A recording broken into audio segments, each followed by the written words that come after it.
Perché è bello anche alla Mostra di Venezia prendersi un attimo di pace. Quindi Alessandro Piavani, grazie per essere qui all'Hot Grazie a Corner. voi. Possiamo rilassarci adesso? Eccoci. Che dici? Siamo qui.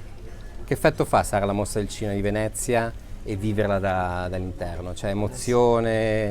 È sempre bellissimo, è sempre una magia, fa sempre un certo effetto arrivare, vedere tutta questa gente che è qui fondamentalmente per Ci vedere fa essere anche il un po' ottimisti sul futuro del cinema, visto che sono state voglia. dette tante cose. Assolutamente, molto, perché si respira sempre un'aria un'aria magica che dà speranza, che dà voglia di fare cinema e di vedere cinema Sì, soprattutto. sì. E tra l'altro abbiamo assistito a una scena bellissima prima, che non so se hai visto, ma Timothée Chalamet è andato via e c'erano tipo 500 ragazze, ma anche persone. Ragazzi anche poi. Esatto, sì, che lo salutavano, l'aspettavano, è bellissimo. Un po' di divismo, un po' di sano divismo fa bene, no? Sì, Perché sì. altrimenti si rischia sempre di scollare poi tra il mondo dei... Certo, soprattutto poi quando gli attori sono così bravi come nel caso di Esatto, Timothée Chalamet voglio diciamo dire, che è inattaccabile.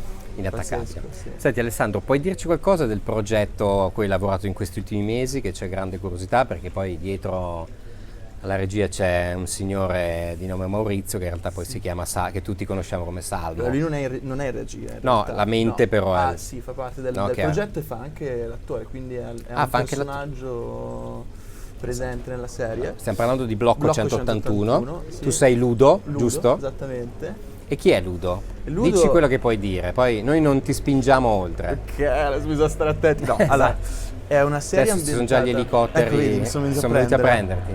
No, Blocco 181 è una serie ambientata a Milano e si concentra su questa storia d'amore fondamentalmente tra questi tre amici che sono Ludo, Madi e Bea e il loro tentativo di viversi questa storia d'amore al di là delle loro differenze, perché quello che noi vediamo in questa serie è l'incontro di due mondi, che sono il mondo... Quindi differenze sociali anche. Differenze sociali e differenze anche proprio identitarie a livello... Abbiamo uno scontro tra la comunità italiana e la comunità sudamericana per il controllo di questo quartiere, che è appunto il blocco. E quindi abbiamo la guerra, è un po' Romeo e Giulietta. Ah, ok. Romeo e Giulietta, la coppia, solo qua siamo è un po' più numeroso, non è più una coppia. Ma tu eri già fan di Salmo, ti piaceva? Sì, io l'ascoltavo già, poi chiaramente quando poi ho scoperto sono andato a prendermi tutta la discografia fin dalla prima cosa che ha esatto, fatto nel 1984. Grandissimo, tra l'altro Salmo. Sì.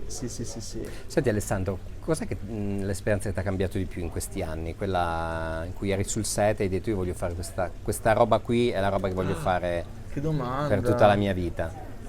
Allora, ti risponderò dicendoti che ogni volta che faccio un lavoro nuovo, che sia su un set, che sia teatro, che sia semplicemente un qualcosa che abbia a vedere con il mio mestiere, che quindi quello di essere attore, mi sembra sempre la prima volta. Ah, ok. E allo stesso Qui ti tempo, accende. e allo stesso tempo questo sentire di essere la prima volta, ma che allo stesso tempo è qualcosa che mi fa Che fa ti inebria. impazzire, è una conferma costante che questo è quello che voglio fare. Ti fa capire che è la strada giusta. Assolutamente sì. Poi chiaramente tutti i progetti a cui ho preso parte negli ultimi anni, in un modo o nell'altro, credo che forse, ecco, per rispondere più nel dettaglio alla tua domanda, quando ho fatto The Little Drummer Girl, che è una serie della BBC diretta da Park Chan-wook.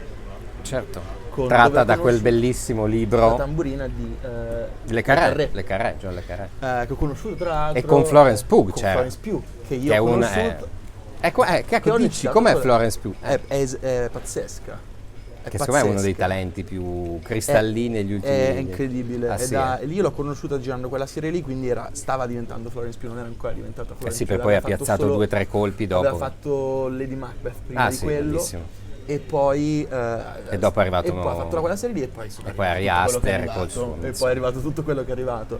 E lei sì, e tra l'altro la mia parte era una parte piccola perché erano un 10 pose, che però mi ha dato la possibilità appunto di recitare con lei e con Alexander Skarsgård, Michael Shannon. Così, insomma, perché il cast gente era- così. Beh, Michael Shannon, tra l'altro, uno dei altri.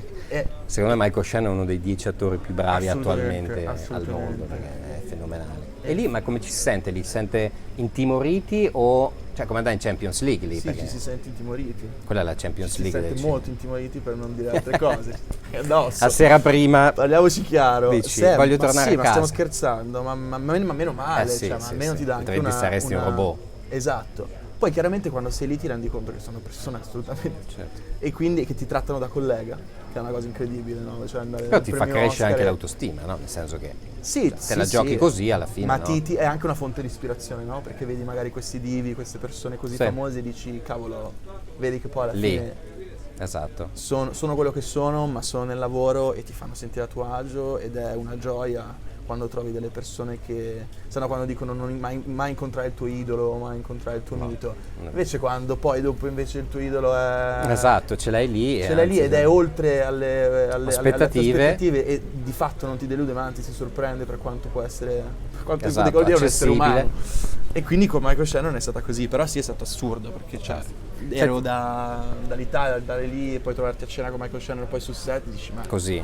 Cioè, Ieri hai ero dei momenti di derealizzazione, capito? Che dici ma che sono io. Senti Ale, ti faccio l'ultima domanda. Chi è il tuo mito, quello che c'è la foto sul comodino?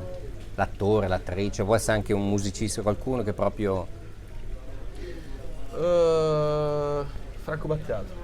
Ah, bella risposta, come mai? Franco Battiato, perché è un artista che mi è stato fatto conoscere da mio fratello più grande, quando ero piccolo e che mi porto dentro da quando sono piccolo, che ho sempre ascoltato e che ogni volta che lo ascolto mi suscita delle emozioni intense.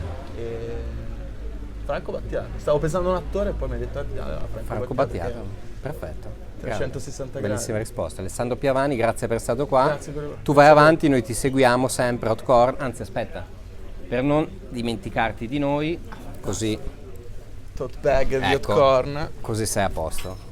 Grazie mille. Grazie a voi, grazie mille.